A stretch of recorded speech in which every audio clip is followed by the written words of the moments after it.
I've been caught, but I'm keeping on check. And I've been taught, but I'm keeping on check. And I've been broken, but I'm keeping on check. Safe in the eyes of the morning.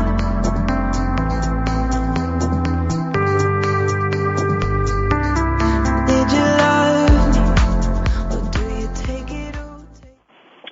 Good afternoon, good evening. This is Dove Tusman, and you're on Equal Footing. And tonight is a different type of show. Typically on this program over the last year, I've had up from 1 to 4 guests, sometimes in a roundtable fashion, giving different perspectives on an issue and trying to demonstrate that we can disagree on things. We can even disagree on things very strongly, and we can still respect each other's point of view. That we can learn from each other, even when we don't like each other. That we can love each other, even when we harbor anger or resentment, or feel that we're on the opposite side of some important debate or philosophical divide.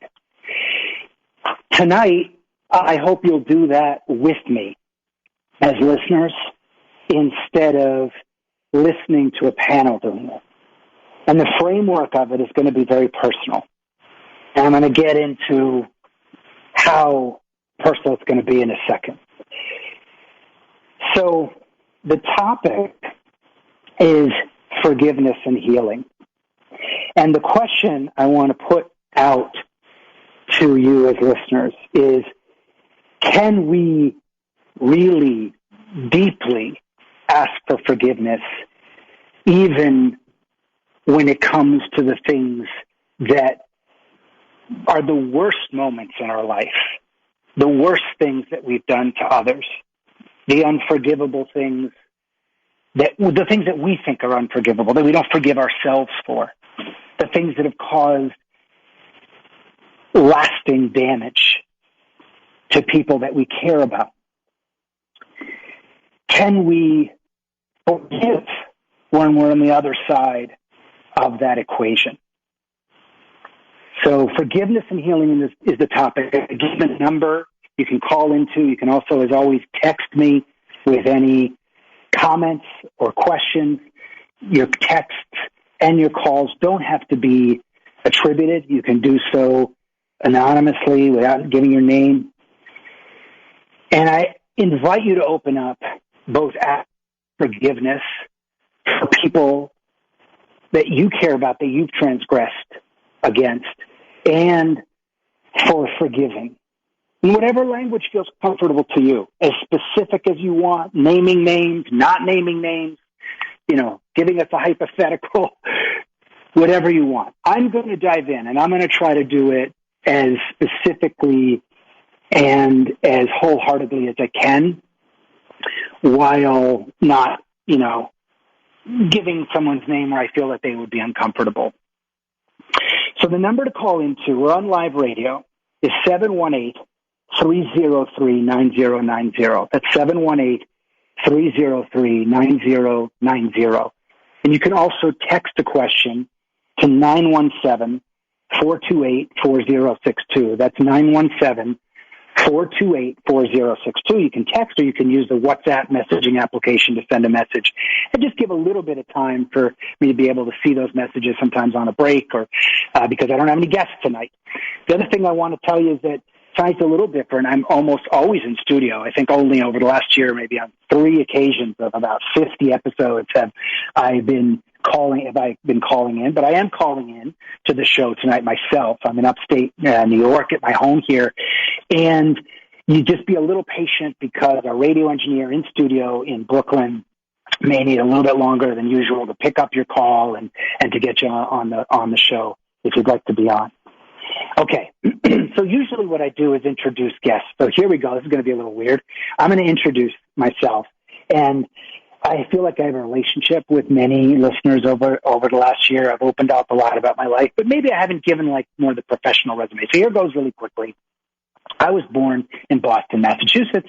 Both of my parents are immigrants to the United States, effectively first-generation immigrants. I mean, my mother, however, my mother grew up her entire life in the United States. My father from Colombia, and my mother from like Eastern Europe via Israel through her parents who were Holocaust survivors. My dad came from a really very humble background, and my mother's parents, I mean, economically and socially, and my mother's parents came to the United States, without a proverbial dollar in their pocket, so to speak, to Ellis Island. I grew up with a real emphasis on education and also with an emphasis on giving back and an understanding of what it means to be poor and to not be born into privilege. I wasn't a perfect kid or teenager by anybody's definition, but I did study really hard, and I ended up graduating from Harvard. I did my undergrad there, and I also got a master's certificate. And I went to work at Goldman Sachs. I worked really hard. That's an investment bank where you typically would work like 100 hours a week. And then in my late 20s, I did that for about 5 years. In my late 20s, I went out and started my first business during the internet bubble. We're talking about right at the end of the 90s. And I had a spectacular growth in a business that went from just a couple of us putting together the idea to several hundred employees, and we raised $60 million in financing. The company was called GovWorks, and it was about giving back to citizenry, really, making government more engaging online. This is pre-smartphone, pre you being able to pay your parking tickets online, pre you being able to get a hunting or fishing license online. It was pre that revolution, and we brought a lot of those technology tools to like municipal governments and states and even national and federal government initiatives. And it was an amazing business idea, but it failed brutally when the internet bubble burst in 2000, and we had like most of our capital had come in the form of venture debt, and we couldn't make our payments, and the company had to go through restructuring and got sold. So I had my first experience with failure at 30, where I'd lost all the money I'd saved. My dad had left his pensioned career in public service to come join me at that company at GovWorks, it was called, and I felt like a total failure at that age when I was 30 and starting over. And in fact, I had personally guaranteed an office lease for that company, so I was not only starting at zero, I was starting at negative almost $2 million.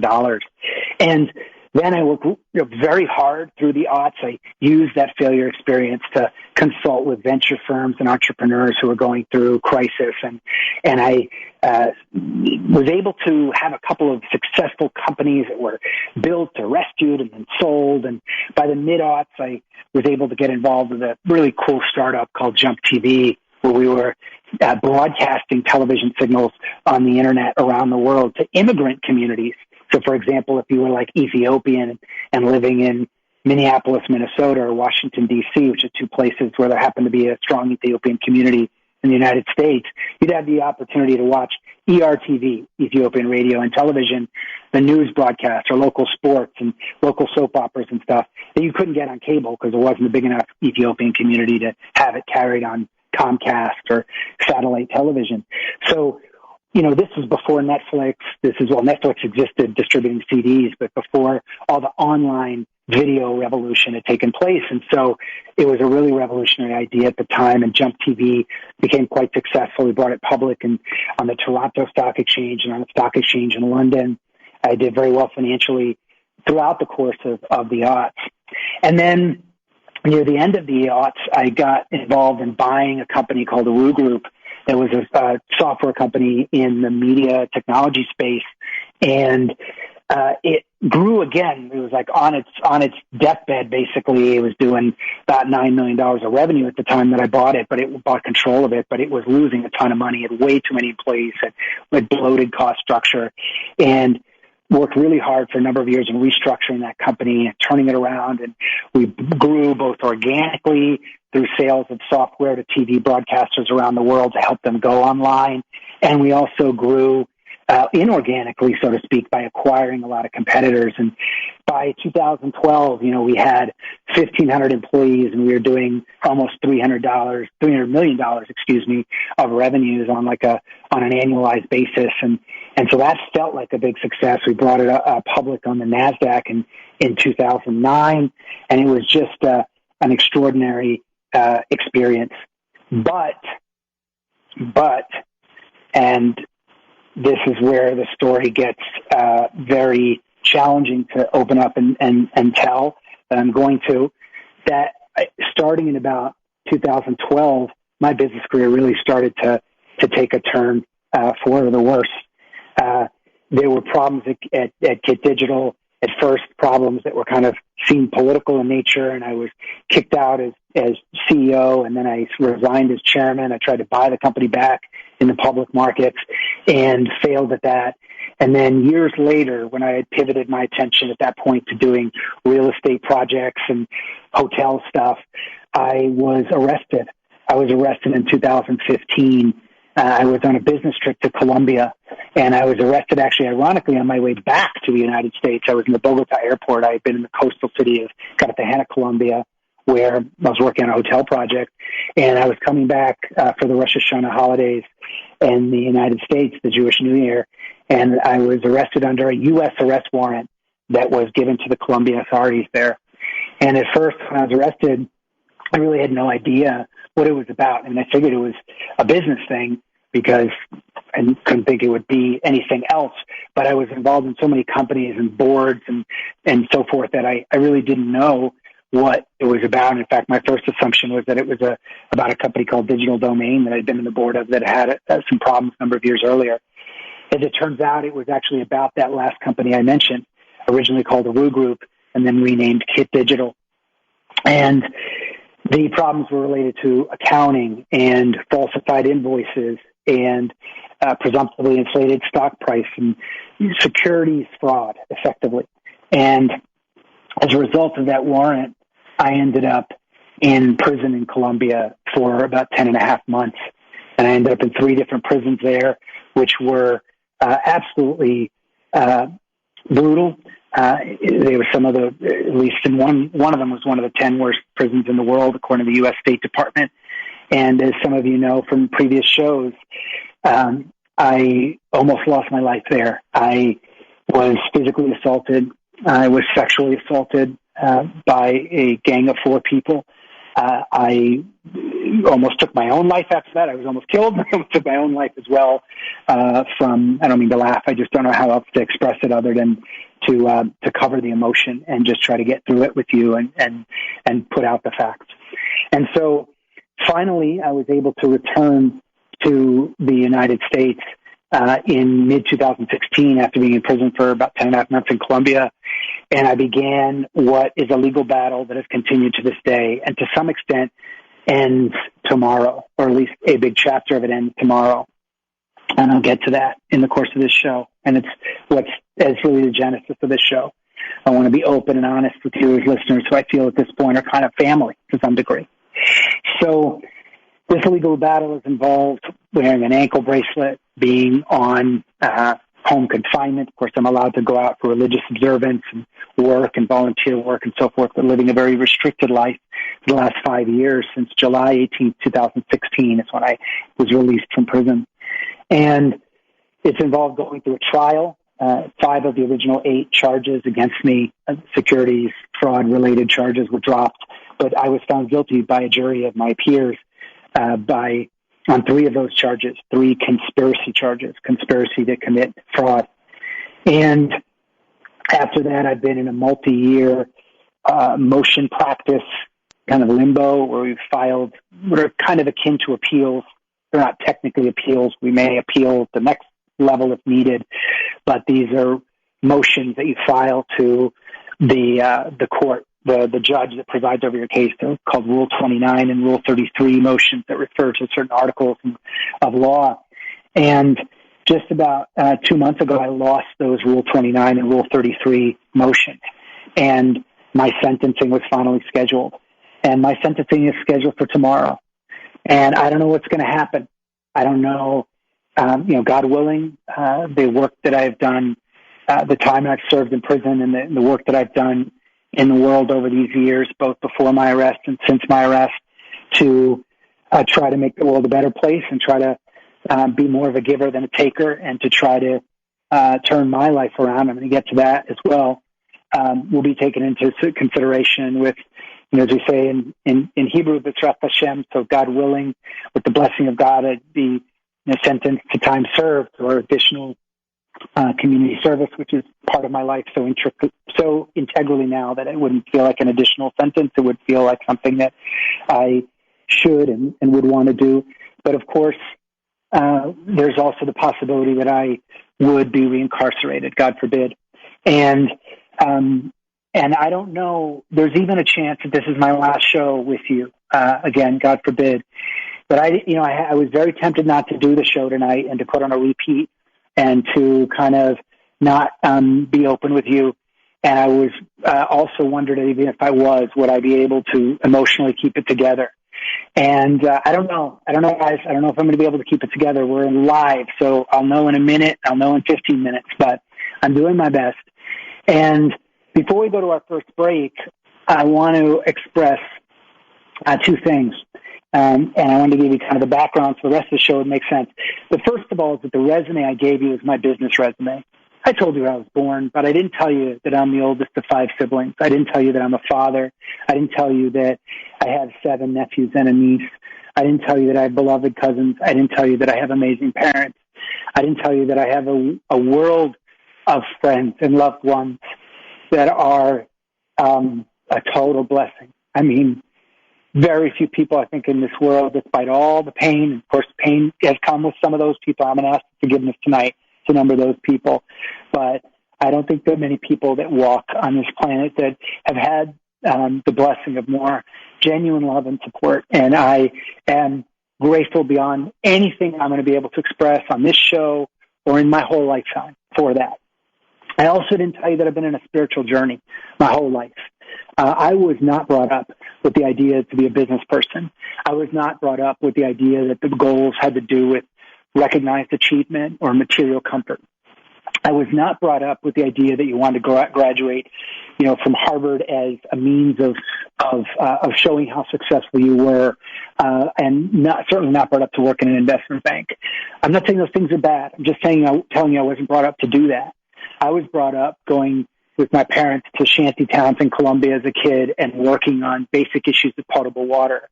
I was brought up in such a way that on my spiritual journey, when I was 18, I lived in an ashram in India and worked with the local untouchable community, working with extraordinary suffering that I probably actually haven't seen with my own eyes to this day, levels of poverty and levels of misery that are almost unspeakable. I was brought up in such a way that I knew that my life was about finding meaning at a spiritual level. And boy, have I journeyed. I was born Jewish. I also have had a lot of influence in my life. I have family members who are Catholic who I love in the same way. I love no differently based on religion or creed. And I see the beauty in that tradition. Last week, we had Father Kennedy on this program. A couple weeks prior, we had a Dominican friar on the program, Father Joseph Hagen. I've had Buddhist monks on this program. I'd love to have an imam from Islam on this program. I had not done that. Many rabbis. Thank you. Thank you to all the rabbis on this program. And I was brought up to respect everybody's journey to the Lord, accept everybody's journey to finding meaning. And I was brought up more to do a show like this than I was to do those things. Part of my business resume that led to where I ended up in my legal case. And let me just now conclude before our first break. With respect to that legal case, I am not here to say that I was faultless, and not here as a means of some sort of legal defense or stratagem. In fact, my lawyers don't know until they probably got the social media blast 1 minute before I got on the air that I would be on the air. I'm here at my own risk. I'm here by my own volition. I'm here to share a story with you and hope that it will be helpful in your life, and frankly, selfishly, in the hope that it will provide some catharsis in mine. So when we come back after the first break, I'm going to talk a little bit more about what I would like to ask for forgiveness for. And I would like to ask you listening to think about what you would like to ask forgiveness for. Who would you like to ask forgiveness to? And who would you like to forgive for their transgression? You can go as big as you want. You talk about President Trump or the Prime Minister of India, or go quote unquote as small as you want. Something you did when you were fifth grade, bullying on a playground. I don't care. Please join me in this journey of forgiveness and healing tonight. Okay, I'm Dov Tuzman. This is Equal Footing. You are on equal footing with me tonight, and our number to participate is 718-303-9090. And you can also text at 718-303-9090, and you can also text a question or comment to 917-428-4062, and we'll be right back.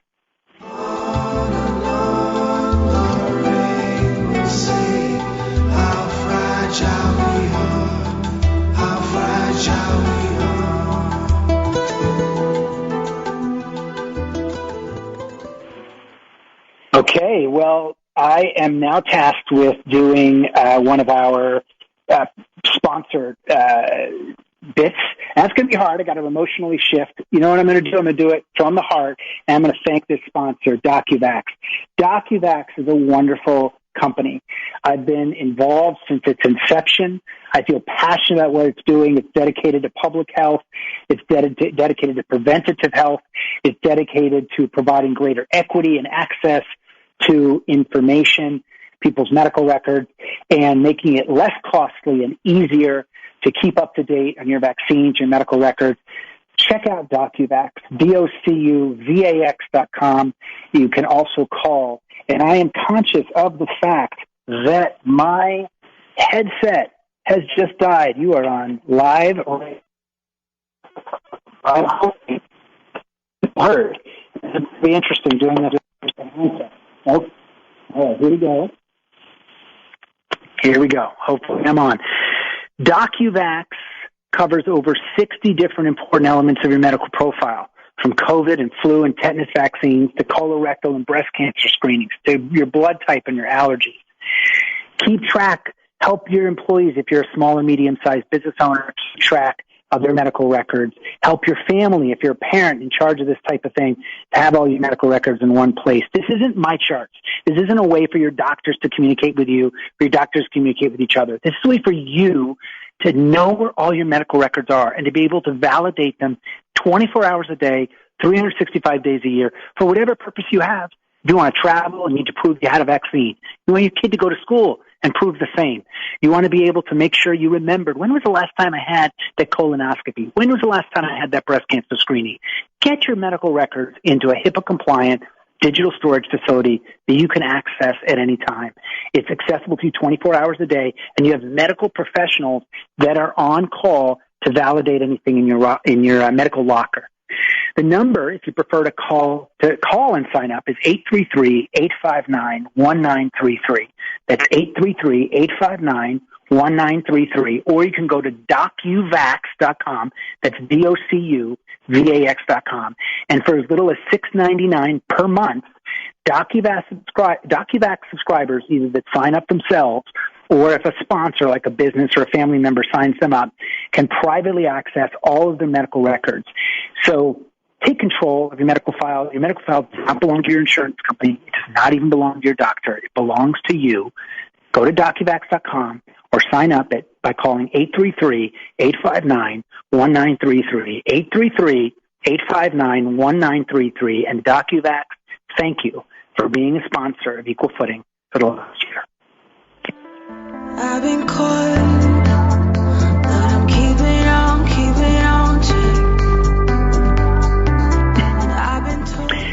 All right, you're back on Equal Footing. This is an intense show. I need help, guys. I need folks to write in. I need people to call in. You got to join me here. Forgiving, asking for forgiveness and forgiving. Isn't it interesting I said the first forgiving? Because I think to some degree it's really hard to ask for forgiveness before we've forgiven. And, forgiving doesn't mean forgetting. I'm right now at home. I almost never have done this show from home. I think only in 2 cases have I done that. Even during the pandemic, I used to go in with my mask. And Dimitri, who I want to thank, our radio engineer, amazing. He would be in there, would be in with our masks, would be alone in the studio. But here I am from home tonight, and I have a little pillow right near me. It sits on a bench in my living room, and it says, forgive, don't, you know what, I'm going to walk over and make sure I quote it correctly. It says, forgive but remember. Okay, forgive but remember. And this was given to me by a business tycoon who invested in my first business. And that business failed. He lost about $10 million in that business. This is 2000. And I was walking around looking for forgiveness. And with a selfish agenda, to be clear, because I wanted to make sure I was closing the loop with investors. Of course, there were thousands and thousands of businesses failing at the time. I talked about this in the intro. This is a company called GovWorks. And I was going around to our large investors, trying to hit every one of our investors, in fact, and ask for forgiveness if the business hadn't worked, even though the internet bubble had burst. So many businesses had not worked. And I, also wanted them to invest in me in the future. I wanted to tell them about my new business, which is, helping to work with venture capital firms to rescue other businesses, blah, blah, blah. So it was a selfish agenda. And he was so kind. He gave me this pillow that I still have that was in his office. And he immediately forgave. And he said the key was for me to forgive myself, but remember the mistakes I had made. And I want to tell that man, his name was Henry Kravis. He's still alive.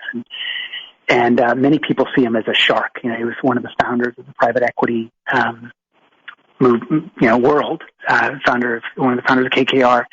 But I saw a different side to him through the Endeavor initiative we worked on, working with entrepreneurs in the third world at the time, and his participation on my board. He was also the father of a friend of his daughter who is a couple years younger than me in college. And I saw a softer side of him. And at that point, he was giving me a life lesson that I then really didn't take to heart like I should. So I'm taking it to heart right now. Forgive, but remember. We need to forgive others. We need to forgive ourselves. But we still need to remember the mistakes that we've made, mistakes that others have made. Okay. So I'm gonna start by addressing the elephant in the room. And that's a funny maybe slip of the tongue, because in my legal case, one of the things that was told to the jury, and I want to be clear, and this may work to my detriment, but I do want to be clear that I accept responsibility, and I am not faultless, and I am terribly sorry for what occurred at Kit Digital, the company that I was found guilty of with respect to securities fraud, conspiracy to commit securities fraud. But that doesn't mean that the process went as it should, and it doesn't mean that that things are as simple as they seem, or that there weren't all sorts of complexities that I wish could have been exposed and the jury could have understood, and lots of stories that I would have loved to have told. And it's one of my great life regrets that I didn't testify at the trial. Topic for another show. In fact, we did a show 6 or 7 months ago where we addressed this to some degree. But here's the point. I forgot my train of thought there. Elephant. So the elephant in the room is obviously my legal case. Well, one of the things that was told to the jury in my case is that there were all these code words. One of them was elephant. And I've used the code word elephant since I was 20 in business. It's like slay the elephant, the idea of knocking down a big pin and achieving something in business. But in my case, the prosecutors made the argument to the jury that I think was accepted, that in fact, in that case, elephant was code for some financial hole that needed to be filled up. And anyway, the elephant in the room is my legal case, and I want to ask for forgiveness to everybody who believed in me in that business, in Kit Digital, a company that took public on the NASDAQ in 2009, the company I was chairman and CEO of for 4.5 years. I want to ask for forgiveness from shareholders who believed in me and lost money, shareholders who believed in me and made money, but could have made more or might not have invested had they understood certain things that had gone on at that company. I want to ask for forgiveness from other market players who lost confidence in the video technology sector, perhaps as a result of what happened in that company.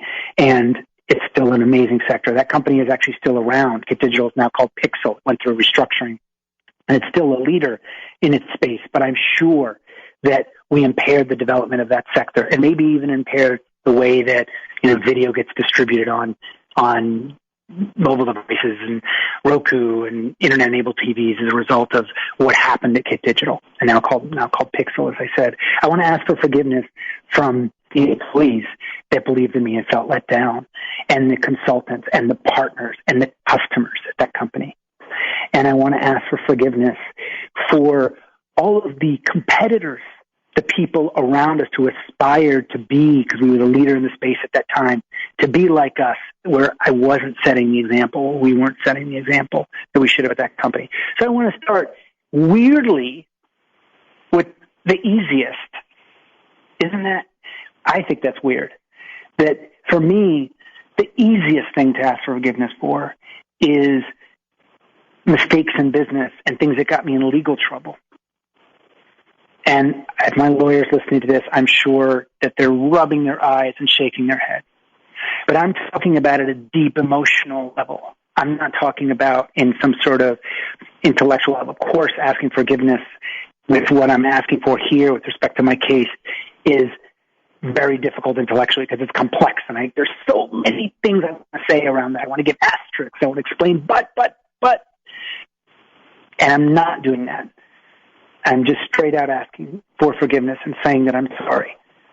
And that being said, there are deeper levels which I've discovered through guilt, because I've been living as a guilty man, as someone that has been determined by our society as guilty. So guilt has been a massive part of my consciousness over these last number of years. And I'm trying tonight to make that into a positive. Okay. I'm now getting a number of texts. I got one text that keeps the message simple. Okay. I'm going to keep the message simpler. I asked for forgiveness with respect to my case from everybody that was hurt and was affected by it.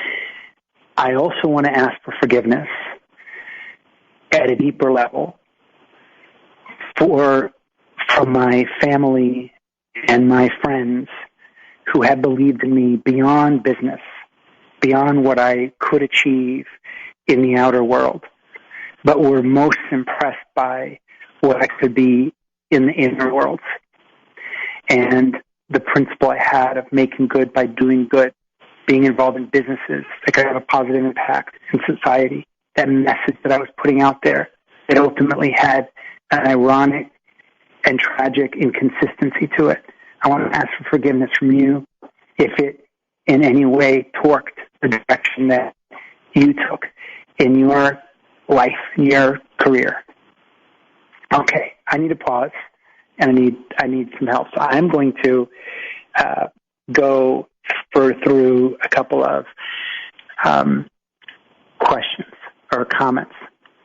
And because I didn't get this specifically with the permission to give a name, I'm just going to read one listener's request.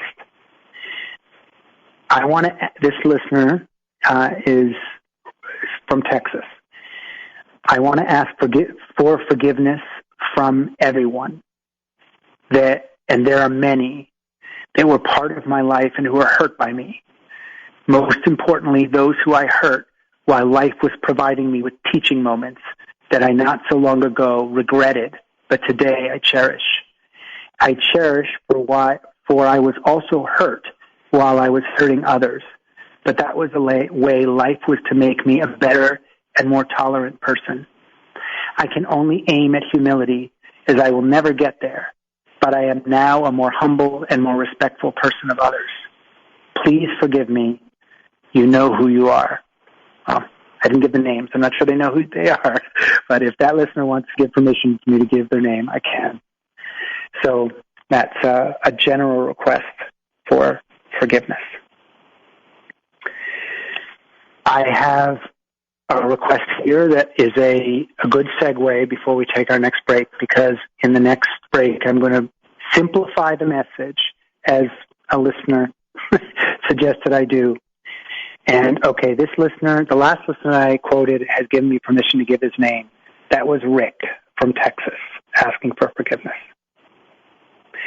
Okay, this next listener asks for forgiveness for infidelities in his marriage, that he has recently asked for forgiveness from his wife, and he's not going to give his name or his wife's name, but he feels it's important to ask again in this setting. And I think I'm not going to read the rest of what was written here, just for the sake of time and privacy, but I appreciate you saying that. In the next segment, we're going to get into similar themes. We're talking about forgiveness and healing. You can be a part of this conversation by calling or texting. You can call 718-303-9090. You can text 917-428-4062. Again, you can text to 917-428-4062. We'll be right back. Out of the blue and into the black, they give you this, but you pay for that.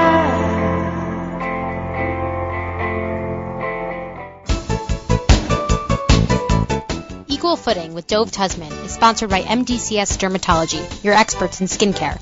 With 2 Manhattan locations and 4 offices in Long Island, including Plainview and Commack, the dermatologists and skincare surgeons at MDCS are proud to be affiliated with the Albert Einstein College of Medicine and New York Presbyterian Hospital. So schedule your next skin exam in one of MDCS's convenient New York area locations. To make an appointment, go to www.mdcs.live or call 212-661-DERM. That's 212-661-3376. You can even schedule a virtual video visit with MDCS's board-certified dermatologists from the comfort and safety of your own home. So go to www.mdcs.live or call 212-661-3376. And don't forget to mention Equal Footing for 15% off all cosmetic procedures. I've been caught, but I'm keeping on check. And I've been taught, but I'm keeping on. All right, you're back on Equal Footing. I am Dove Tusman, and my guests tonight are you as listeners, opening up around my own path, the ups, the downs, asking for forgiveness and giving forgiveness as a means of healing. I actively encourage you to participate. Thank you to that last listener who talked about infidelity. That's a big part of what I feel I need to ask for forgiveness for. And that, unfortunately, has been a challenge off and on throughout my adult life. Fidelity in relationships. And specifically, just so I'm not parsing words or evading responsibility, cheating on women that I have been with in my life in committed relationships. And I want to ask for forgiveness for those betrayals.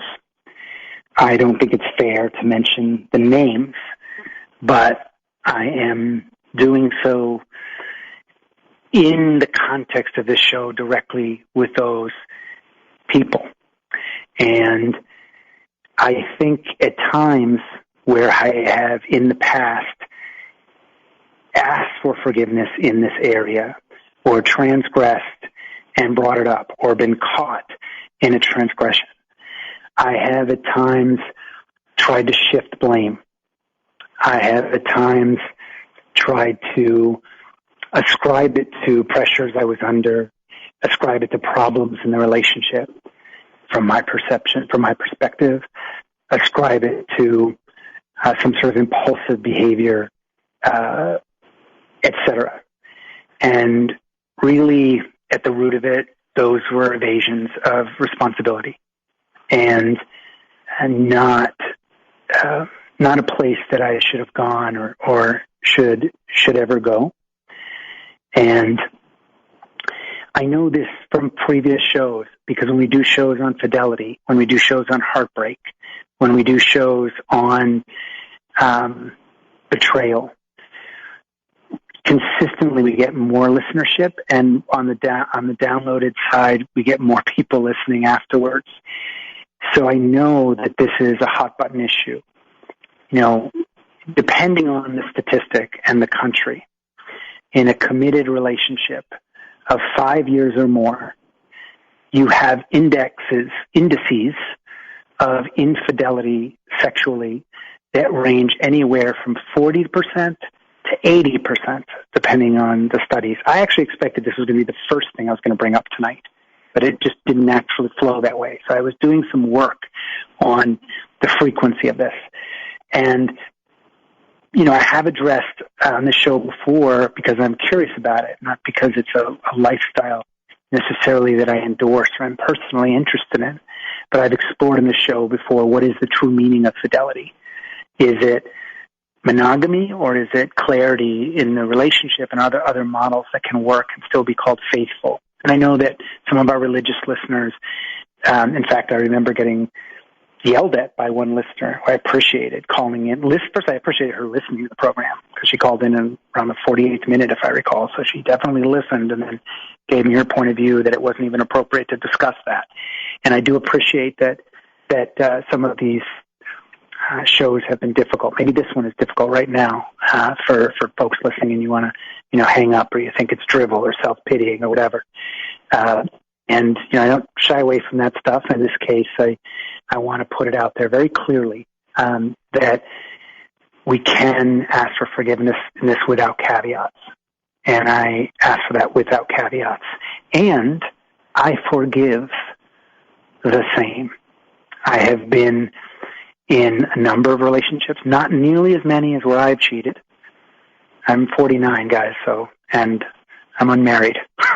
And I was only married once for, a few years. So I had a lot of opportunity to participate in and be subject to infidelity. And I forgive. I truly forgive where I have been transgressed upon in this area with all my heart, because I know I'm going to sound I think I'm going to sound Catholic. I think I've been hanging out with friars and priests maybe more often than I should be. But sins of the flesh are very complex. I know in Judaism we know the same exact concept, but those impulses that lead us to addiction, that lead us to transgress sexually, that lead us to lose our temper in a circumstance we don't want to. Those I think they're somehow different than certain other types of transgressions. But when they repeat themselves, as they have in my life, on both sides of the equation, there's something more there than an impulse. There's a problem that's endemic. And I want to root out that problem on both sides. I want to root out the problem in terms of my behavior, and I want to root out the problem in terms of attracting people into my life that are also susceptible to that. So I don't know if that hit a chord with anybody. And this is a tough one to name names because that's not fair to the people involved. But if you're listening now, or if you've downloaded this later, know that I mean you. I mean you. On both sides. That I ask for forgiveness, and I forgive. All right. Let's take a call. It's a little challenging because I have no idea what the call's going to be like because I'm not in studio. There's no call screener. So, Dimitri, I understand there's a caller on line one. Go ahead. Good evening, Doug. Oh, Stan. This is the one call you didn't want to get. This is the one call you didn't want to get. I was hoping you'd call, but I just... Okay. You're honest enough. And I hear fear, and you're a scared person tonight. Very fearful and very scared. Not a psychiatrist, but I hear this in your voice. You have a reckoning coming, according to you, tomorrow. And you decided to do a show on forgiveness. And it's sort of a little weird that you're doing this to yourself on the air. You've been having a show for almost a year, doing different topics, many good topics, many questions. We've always asked questions, but tonight it's about the guy in the mirror. It's about you, and it may be too late. Not because you don't. The topic of forgiveness is a very open and hard thing for many people. People forgive. Look, Jesus Christ on the cross forgave his torturers. But tonight, you're in a situation, and I think I hear fear and worry from you, because you don't know if you're going to be on. You said it yourself. I think what you need to do is whatever's going to be tomorrow, and then move on from there. It's not for me to, you ask, can I, should I? I'm not calling to ask for forgiveness or to be forgiven for anything. The topic is Dove, and the topic is, and I have no right to forgive you or not forgive you. I've read about all your situation in the New York Post. They may be a little bit more critical. I've read everything, and it's not good.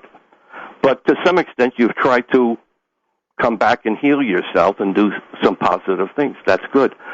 But tonight, it's just maybe too late for all of these forgiveness. Everybody forgives, but why tonight? Because tomorrow is a reckoning. As you see it, there's going to be something happening. That's why you're doing this show. I understand why you're doing it, and I think you'll agree. I think you have a fear in your voice, and you're scared. Am I not right? You're absolutely right that I'm scared. It is. Look, whatever has to be tomorrow was put into the situation by you. Little guy in the mirror is what did this. You know it better than anybody. You got people that love you. Absolutely, that's important. But I'm not Pontius Pilate here. And I don't want to be, and I don't think anybody has the right to forgive you or not forgive you. We're here to listen.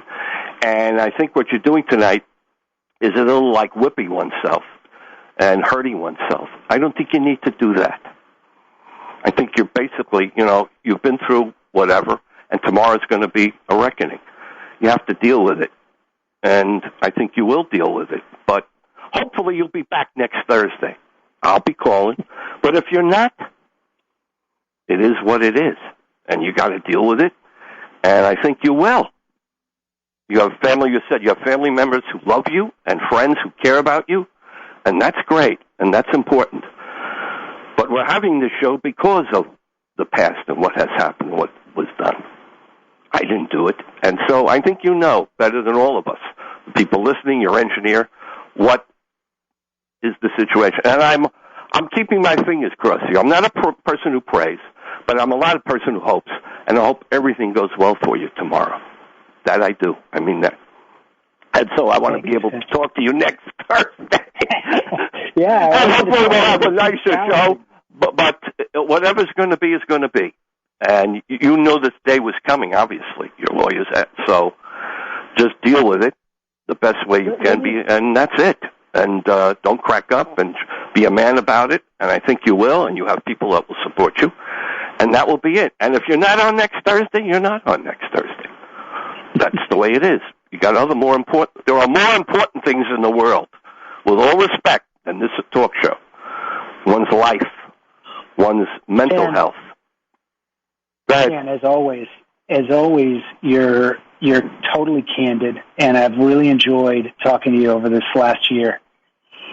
And I'm hoping you're back next week. I mean that. I'm hoping you're back. But if it doesn't happen, take care of yourself, and that's the main thing. Absolutely. I have a reaction and a question. You're asking me? Okay. Okay. Yeah, I got a question for you. So the reaction is, I think you're right. I'm scared. I think you're right. I felt that absolutely, yeah. And the only part of the reaction that I wouldn't necessarily be on the same wavelength with you is that the show tonight, in a sense, was was absolutely unexpected, and in fact was a game time decision about 15 minutes before. But was it necessary, Dove? Was it necessary? I don't. You think it was? No, I don't. I can't presume to say that it was necessary. What I can say is that there were things that I wanted to express if I don't have the opportunity to express them again in a recorded format that isn't in the structured protocol of the court, but do have to do with guilt and do have to do with forgiveness. I understand. Let me ask you a question. Sure, please. Go ahead. No problem. If you were forced, and we have a couple other callers, and sure, I'll make it quick. Go ahead. Quick question. If you were forced to ask for forgiveness from somebody in your life, and you were forced to forgive, who would those two people be? It's a tough question. You're asking a difficult question.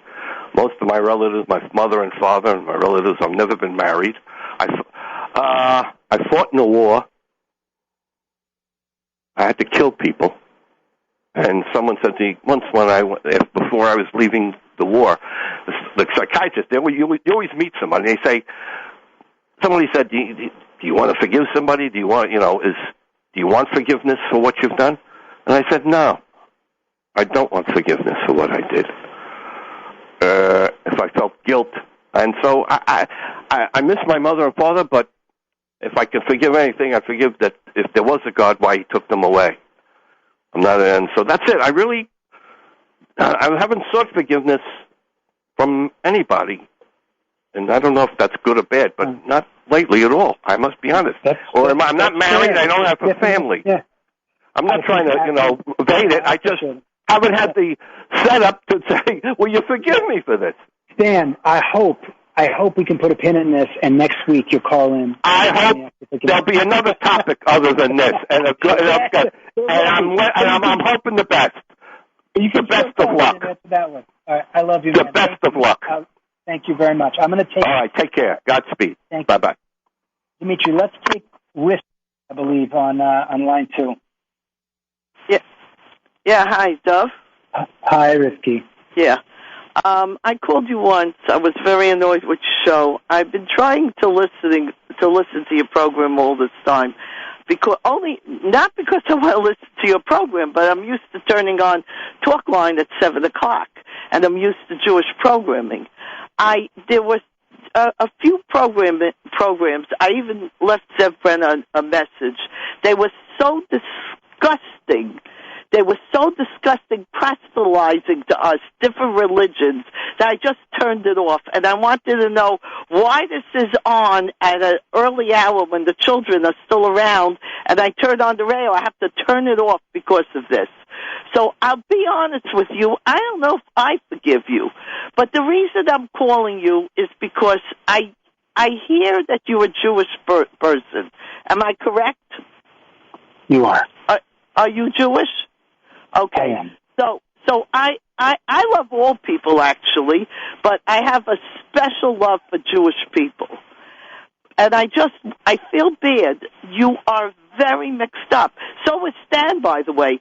His whole message to you, he didn't once mention God, except when he said, if there is a God, why did he take away my parents? Well, I got news for you. My parents are gone, too. I don't ask God why he took them away. This is the way of the world. You guys, you're atheists anyhow, so you don't believe in anything. You do know that you reach a certain age and you die. So I'm sure Stan knew that his parents will eventually die. But there is a God. There definitely is a God.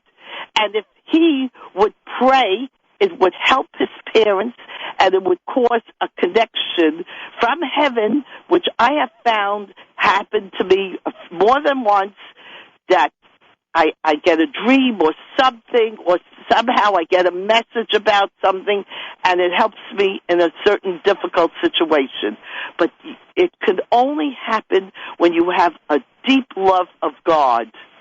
And now you're in a very big sakana now. You know what sakana is? You're a big sakana. You have a decision tomorrow. Have you ever said Tehillim before? Yes, Can you read Tehillim? Yes. Yes. There's art scrolls, I'm sure you know, where they have it in English. But try to read it in Hebrew and then look at it in English so you can get the interpretation. And David HaMelech, he addresses every issue that we've been in, every single issue There's a kapitel Yud Gimel that people say 13 times, and that brings a Yeshua. Ad Ana, we ask Hashem, till when will I be suffering so? Anani, answer me, Hashem. Help me, Hashem. You say that kapitel 13 times, and give tzedakah, and ask for forgiveness from God. The people, I'm not sure that's Beit Adam L'Chavera. I'm not sure that they're going to forgive you. I'm a little angry at you too for exposing me to shows that I didn't want to hear. I accidentally tuned in and I heard it, and it really aggravated me. Risky. Can I interrupt for a sec, just because I want to make sure you have the opportunity? I'm not sure that the people that you're asking forgiveness from are going to forgive you. But now it's not even an issue of asking them. You got to ask God to forgive you.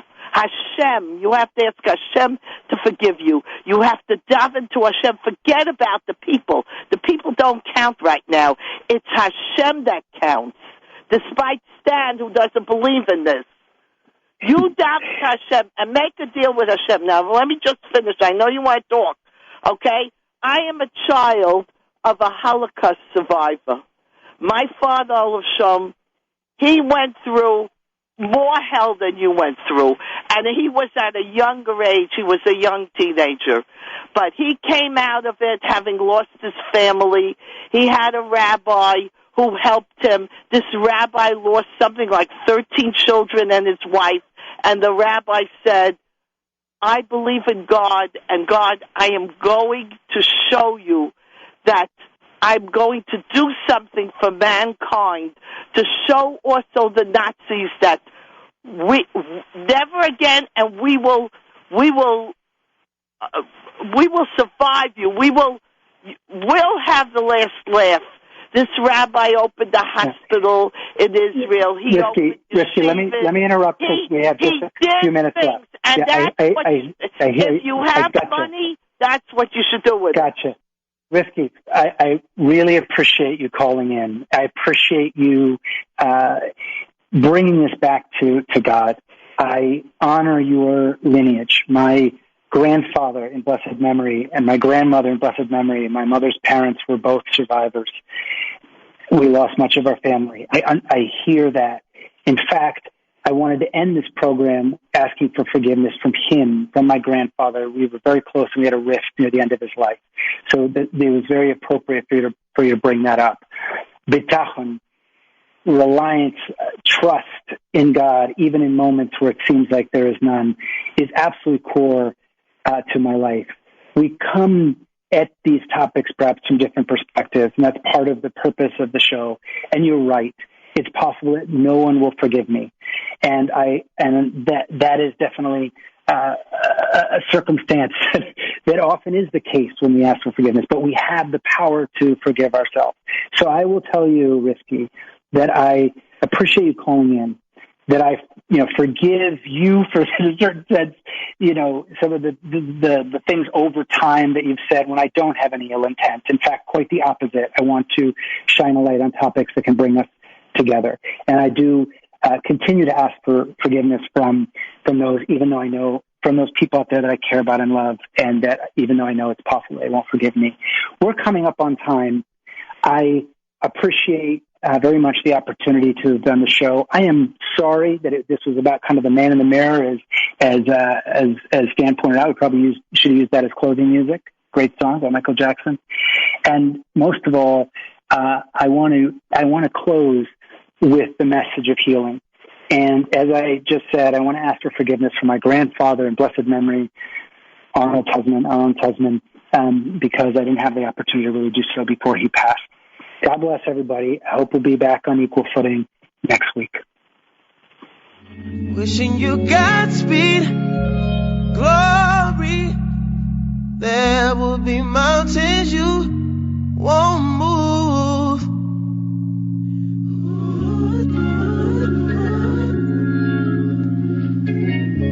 Still, I'll always be there for you. How I do.